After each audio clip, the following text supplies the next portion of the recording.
Armaf Odyssey Mandarin Sky.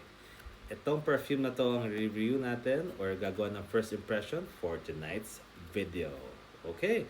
So, nabili ko tong Armaf Odyssey Mandarin Sky sa Facebook Marketplace and the price is around 1,500 pesos. And bakit ko nga ba siya binili? Kasi curious ako kung ano yung amoy ng orange. Kasi ang main notes nito is Mandarin orange and orange. So, sabi nila, sa mga reviews na napanood ko, ang ganda rin ng performance ng perfume na to. So, let's go ahead and take a look quickly on the box itself. Ang ganda ng kanyang presentation, orange. Tapos, meron siyang pagka-blue dito na color sa tabi ng orange. Okay, and meron siyang branding sa harapan. Sabi ng Odyssey Mandarin Sky. And sa ilalim, meron siyang mga details ng pabango. And as well as, of course, your batch code and where it's made from. And may expiration date siya, of course. So, let's go ahead. Open the box.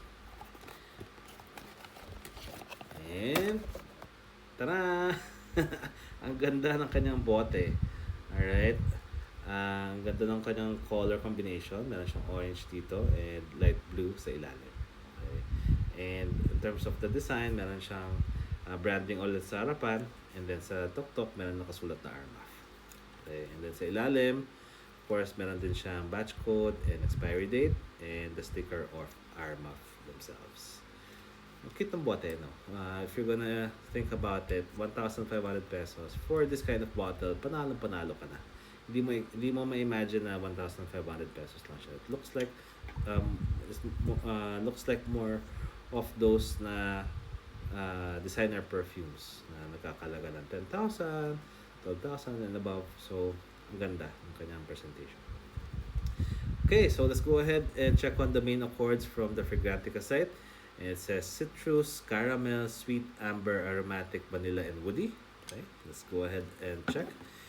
And see kung meron nga yun mga yon. And also see kung ano yung mga top notes. So, sabi ko nga sa inyo kanina, Mandarin orange, saffron, sage yung kanyang top notes. Caramel, tonka bean, and marigold naman yung kanyang middle notes. And base notes would be ambroxan, cedar, and vetiver. Okay, let's go ahead and spray this onto our right wrist. Okay. Ang ganda ng kanyang pagka-spray. Ang lawak ng kanyang area. And tamang-tama yung juice na lumabas from the bottle. And then, let's go ahead and take a sniff. Oh, wow! Grabe yung orange. Parang, alam mo yung fresh orange na pagka hinati mo yung nabibili mong orange. Ganun yung amoy niya. Labas na labas yung kanyang pagka-orange sa opening niya. And, yung mandarin, yung caramel, meron siya pagka-caramel.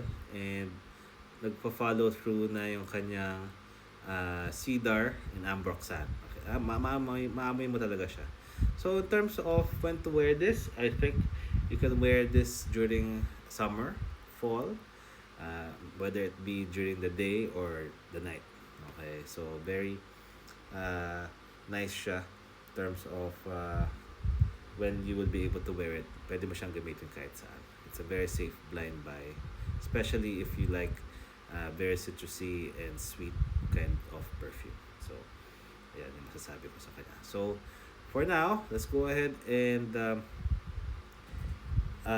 use this perfume for the next probably few days, 5 days perhaps. And I'll let you know kung paano siya mag-perform. Kung maganda may kanyang projection, silage, and kanyang longevity. Alright?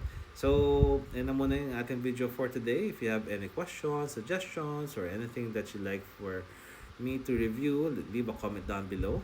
And by the way, of course, di mawawala, try din natin siya i-layer with some of our other perfumes and see kung ano yung mga magandang combinations ng Armaf Odyssey Mandarin Sky. Thank you so much for watching and see you again soon. Bye!